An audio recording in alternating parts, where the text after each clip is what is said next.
പ്രിയമുള്ളവരെ, ഞാൻ അഡ്വക്കേറ്റ് മോഹൻദാസ്. വ്യക്തിപരമായ കാര്യങ്ങൾ പരാമർശിക്കുന്നത് ശരികേടാണെന്ന് എനിക്കറിയാം. എങ്കിലും ഞാൻ രാഷ്ട്രമീമാംസയിൽ ബിരുദാനന്തര ബിരുദമുള്ള ഒരു രാഷ്ട്രീയ വിദ്യാർത്ഥിയാണ്, ഒരു രാഷ്ട്രീയ ശിശുവാണ്. രാഷ്ട്രീയം പഠിച്ചുകൊണ്ടിരിക്കുന്നതേ ഉള്ളൂ. ആ കാലഘട്ടത്തിൽ പോലും എനിക്ക് പുച്ഛം തോന്നുന്ന ചില സംഭവവികാസങ്ങൾ അതൊന്ന് ഷെയർ ചെയ്യാമെന്നോർത്താണ് ഈ വീഡിയോ തയ്യാറാക്കുന്നത്. നമുക്കറിയാം,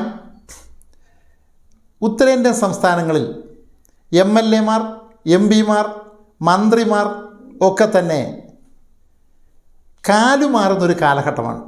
കാലുമാറ്റം എന്നതിന് പറയാൻ കഴിയില്ല, കൂറുമാറ്റം എന്ന് പറയുന്നതാവും ശരി. കൂറുമാറ്റം.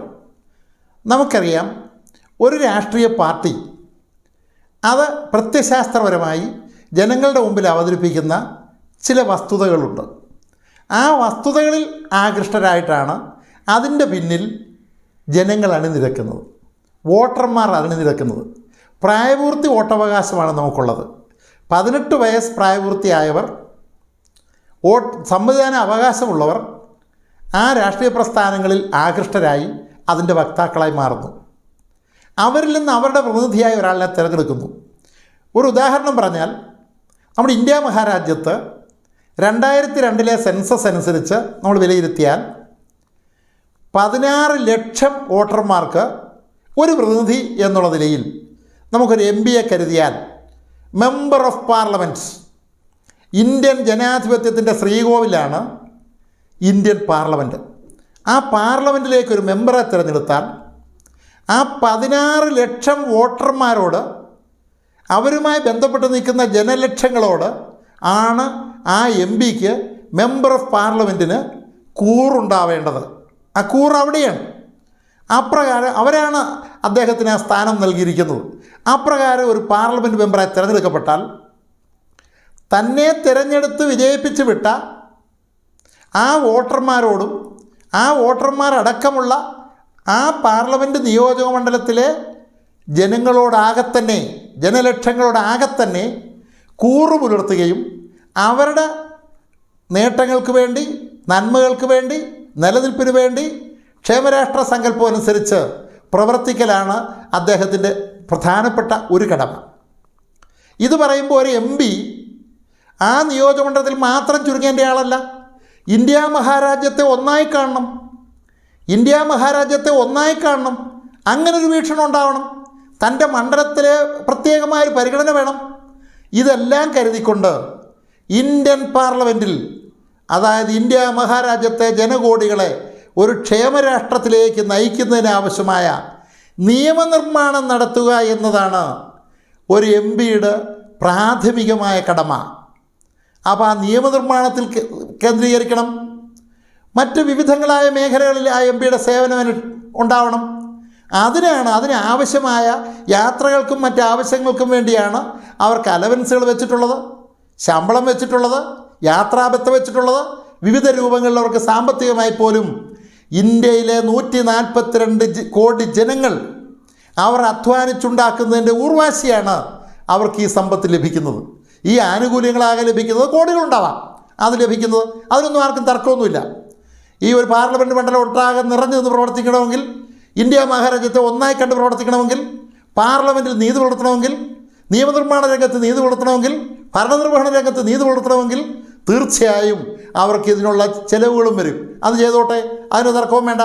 അപ്രകാരം തിരഞ്ഞെടുക്കുന്ന MP-മാർ ഒരു പ്രത്യേക രാഷ്ട്രീയ പാർട്ടിയുടെ പ്രതിനിധിയായിട്ടാണ് നിൽക്കുന്നതെങ്കിൽ, രാഷ്ട്രീയ പാർട്ടി എന്ന് പറയുമ്പോൾ നമുക്കറിയാം, രാഷ്ട്രീയ പാർട്ടികളെന്ന് പറയുന്നത് ജനാധിപത്യത്തിൻ്റെ ആത്മാവാണ്. രാഷ്ട്രീയ പാർട്ടികളില്ലാതെ ഒരു കാരണവശാലും ജനാധിപത്യം പുലരില്ല.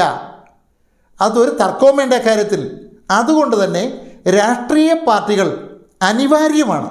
ആ രാഷ്ട്രീയ പാർട്ടികളൊക്കെ ക്ഷേമരാഷ്ട്ര കെട്ടിപ്പടുക്കുന്നതിന് വേണ്ടി ഞങ്ങളുടെ രീതി ഇന്നതാണ്, ഇന്ന രൂപത്തിലാണ് എന്ന് പൊതുജനങ്ങളെ പറഞ്ഞ് ബോധ്യപ്പെടുത്തുകയും അവർ അവരുടെ പ്രത്യയശാസ്ത്രത്തിൽ ഊന്നി നിന്നുകൊണ്ട് അവരുടെ പ്രവർത്തനം കാഴ്ചവെക്കുകയും ചെയ്യും. ആ ഘട്ടത്തിൽ അപ്രകാരം തിരഞ്ഞെടുക്കപ്പെട്ട ഒരു MP 5 വർഷക്കാലത്തേക്ക് ആ നീതി പുലർത്തി നിൽക്കുന്നതിന് പകരം മറ്റെന്തെങ്കിലും പ്രലോഭനങ്ങളോ മറ്റെന്തെങ്കിലും സാധ്യതകളോ സാഹചര്യങ്ങളോ എന്തും ആയിക്കോട്ടെ, അതിനൊന്നും നമ്മൾ വില കുറച്ച് കാണുന്നില്ല, ആയിക്കോട്ടെ, അവിടെ നിന്ന് കൂറുമാറി ആ പാർട്ടിയോട് കൂറുമാറി മറ്റൊരു പാർട്ടിയിലേക്ക് ചേക്കേറുമ്പം അവിടെ നടക്കുന്നൊരു വലിയ കൊടും വഞ്ചനയുണ്ട്. അവിടെ ആ വഞ്ചന തന്നെ ഇവിടുന്ന് വിജയിപ്പിച്ച് വിട്ട ആ പാർലമെൻറ്റ് നിയോജക മണ്ഡലത്തിലെ ജനങ്ങളോട് കാണിക്കുന്ന കൊടും വഞ്ചനയാണ്. അത് വഞ്ചനയാകാതിരിക്കണമെങ്കിൽ ഈ MP തന്നെ വിജയിപ്പിച്ച് വിട്ട ആ പാർലമെൻറ്റ് നിയോജക മണ്ഡലത്തിലെ വോട്ടർമാരെ ഒന്നാകെ താൻ വിശ്വസിക്കുന്ന രാഷ്ട്രീയ പാർട്ടിയുടെ പിന്നിൽ നിന്ന് മറ്റൊരു രാഷ്ട്രീയ പാർട്ടിയിലേക്ക് കൂറുമാറിയാൽ വേണമെങ്കിൽ നമുക്കതിനകത്ത് പെസയില്ലെന്ന് പറയാൻ പറ്റും. ഇതങ്ങനെയല്ല സംഭവിക്കുക. തന്നെ താനാക്കി മാറ്റിയ ആ പൊതുജനങ്ങളോട്, വോട്ടർമാരോട്, സമ്മതിദായകരോട് യാതൊരു ആലോചനയും കൂടാതെ, അവരുടെ അഭിപ്രായം ആരായാതെ എനിക്ക് കിട്ടിയ സ്ഥാനം, 5 വർഷത്തേക്ക് കിട്ടിയ സ്ഥാനം മറ്റൊരുടെ തടിയറ വെക്കുന്നു, വിലയ്ക്ക് വിൽക്കുന്നു എന്ന് പറയുന്ന നിലപാടിലേക്ക് മാറുന്ന MP-മാർ, അങ്ങനെ കൂറുമാറുന്ന MLA-മാർ, തീർച്ചയായും അവർ ഇന്ത്യൻ ജനാധിപത്യത്തിന് അപകടകാരികളാണ്.